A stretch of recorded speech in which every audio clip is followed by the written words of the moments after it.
Welcome, everyone, to this deep dive study. We are going to be unpacking something today that is just a truly fascinating textual and historical analysis. What we're presenting here is a full summary of a really deeply thought-provoking study that was originally uploaded by the YouTube channel Events in History.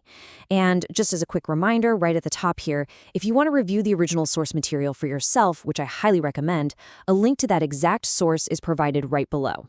Okay, so let's just dive right into this. The researchers in this analysis, Mel, who is an Irish Islamic researcher, and Dr. J. Smith, are taking a very fact-based, hyper-analytical approach to the early origins of Islam. And look, textual analyses of ancient manuscripts, it's a heavy, monumental task, right? It's like a giant puzzle. But what they're doing is something very, very specific.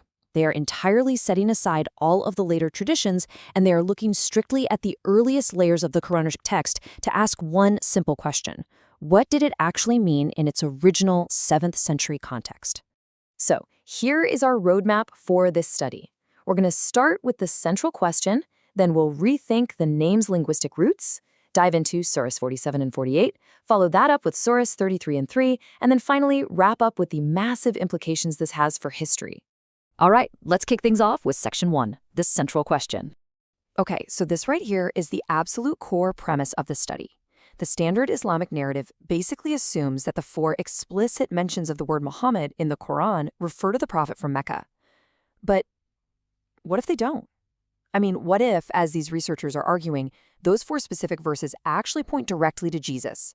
The researchers are suggesting that much later traditions, specifically we're talking about commentaries written in the 9th, 10th, and 11th centuries, might have completely reshaped the meaning of the original 7th century texts. And this brings up a really vital distinction in textual scholarship. It's the difference between exegesis and eisegesis. Exegesis is the practice of drawing the meaning directly out of the text itself, looking purely at its grammar and the historical context it was written in. Eisegesis, on the other hand, is when a reader pushes their own preconceived ideas into the text, basically reading into it what they want to see. The researchers argue that centuries later, powerful empires that were trying to project a distinct identity backward in time engaged in eisegesis. They retrofitted the ancient text to match a newly formed narrative. So Mel and Dr. Smith are demanding that we go back to pure exegesis. Which brings us to Section 2, rethinking the name. So, linguistically speaking, the researchers argue that the word Muhammad wasn't actually originally a proper name at all. Actually, scratch that. It's more like it was used as a descriptive title. It translates literally to the praised one or the anointed one. And because Hebrew, Arabic, and Aramaic all share the exact same linguistic roots, this title was used really dynamically across a bunch of different cultures. The researchers point out something super interesting. Anytime we see a Muhammad referred to in really early historical sources, like, say, writings from Thomas the Presbyter or the Doctrina Iacobi around 634 AD, these figures are always located way up north. We're talking places like Gaza, Jerusalem, or Damascus. And this geographical contrast is absolutely massive. Think about it. The north was water-rich, it was historically well-documented, and heavily populated with established Judeo-Christian communities. Conversely, they argue that historically, back in the 7th century, there was virtually no civilization, very little water, and pretty much zero documented history way down south in Mecca. Therefore, they argue the word was functioning as a descriptive title primarily in the northern regions and predominantly in a very messianic sense. To put that into perspective, let's trace the deep historical roots of this title. The researchers actually trace the Hebrew root all the way back to 1400 BC. They note its appearance in the Song of Solomon as the altogether lovely one. Fast forward into the 7th century, and they argue there are profound, deep layers of meaning here. You might be wondering, why use a title instead of just using a name? Well, often early communities used coded parallels to avoid intense political persecution or to subtly engage in political subversion.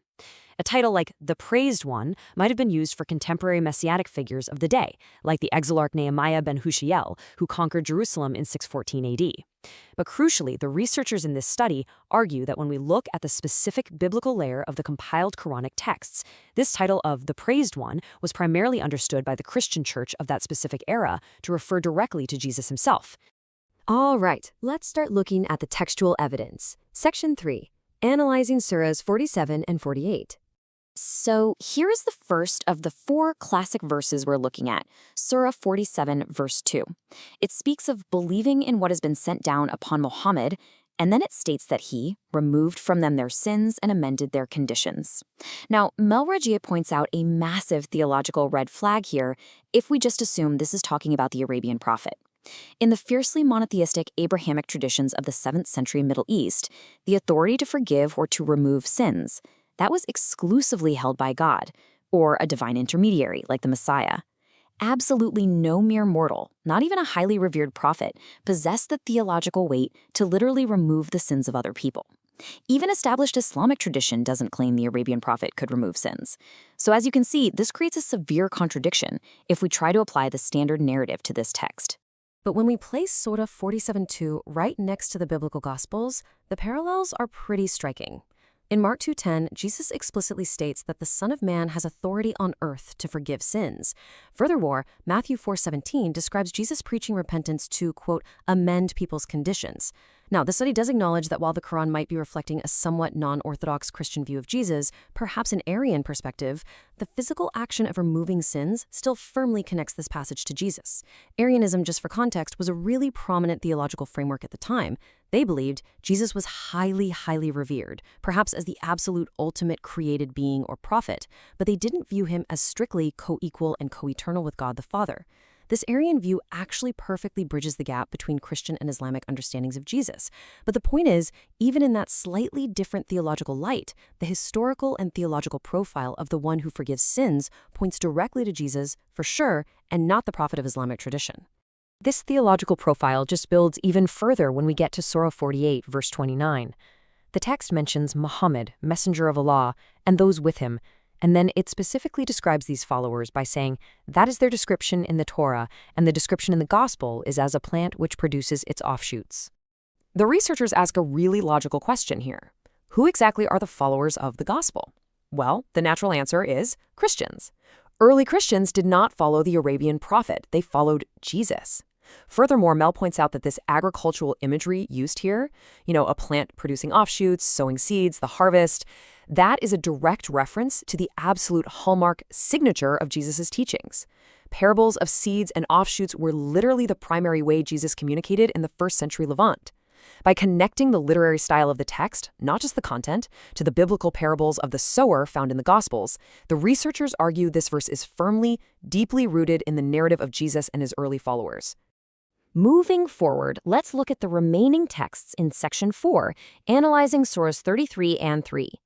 This brings us right to Surah 33, verse 40.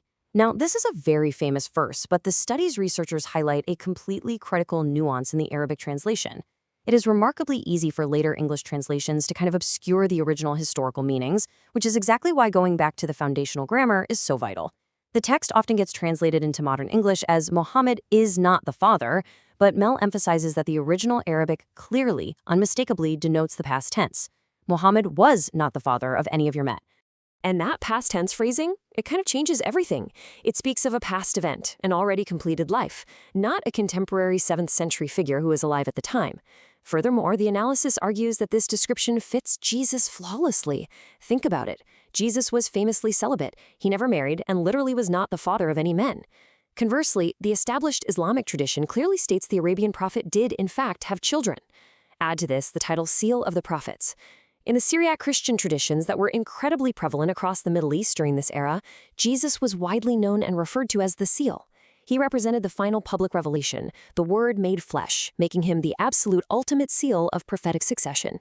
This historical context makes the connection incredibly compelling.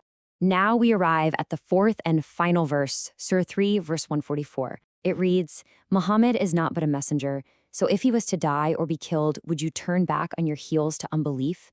Let's just pause for a second and really absorb those specific themes. Dying, being killed, and the intense, agonizing testing of the disciples' faith. Would you turn back on your heels to unbelief? This is a highly emotional, existential crisis of faith. Dr. Smith points out this perfectly mirrors the scattering of the apostles. It's exactly the crisis of belief they faced at the crucifixion of Jesus. But notice the exact phrasing here. This is wild. Surah 344 says, Muhammad is not but a messenger, other messengers have passed on before him. Now look really closely at Surah 575, which reads, the Messiah, son of Mary, is not but a messenger, other messengers have passed on before him. The phrasing is utterly identical, verbatim. In historical textual criticism, finding identical verbatim overlapping structures in the same overarching ancient manuscript is almost never just a coincidence. This is a silver bullet. It proves a shared source, or more importantly, a shared subject. The researchers argue that this identical parallel phrasing is undeniable structural evidence that both verses are describing the exact same person. When you read the text purely on its own merits, without any outside commentary telling you what to think, the text itself equates the title Muhammad directly with the Messiah, the Son of Mary. So, what does this all mean? Let's dive into Section 5, Implications for History. Let's meticulously summarize the culmination of these findings. In Surah 47, we have a figure with the divine authority to remove sins.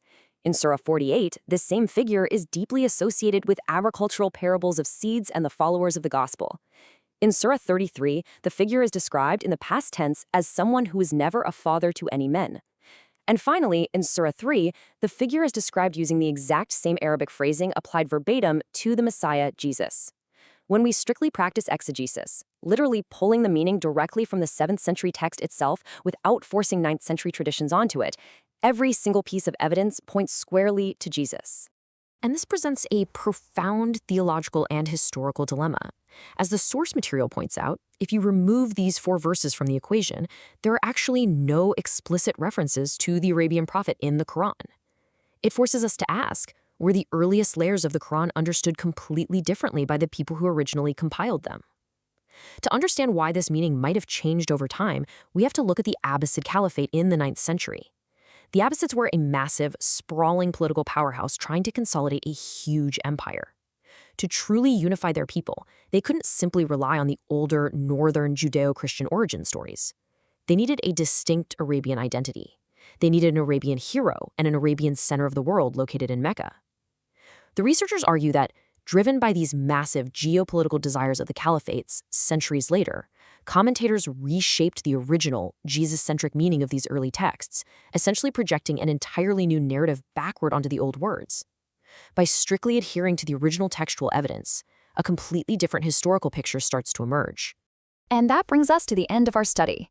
Now, whether you ultimately agree or disagree with Mal and Dr. Smith's conclusions, you have to admit their methodological approach challenges us deeply. History doesn't advance by just uncritically repeating traditions, right? It advances by bravely testing our oldest assumptions against the raw, original evidence. So I want to leave you with this thought. When we finally strip away centuries of subsequent commentary and political empire building, what else might the ancient texts be trying to tell us? Thank you so much for joining me for this deep dive. Don't forget, the original Events in History source is linked right below.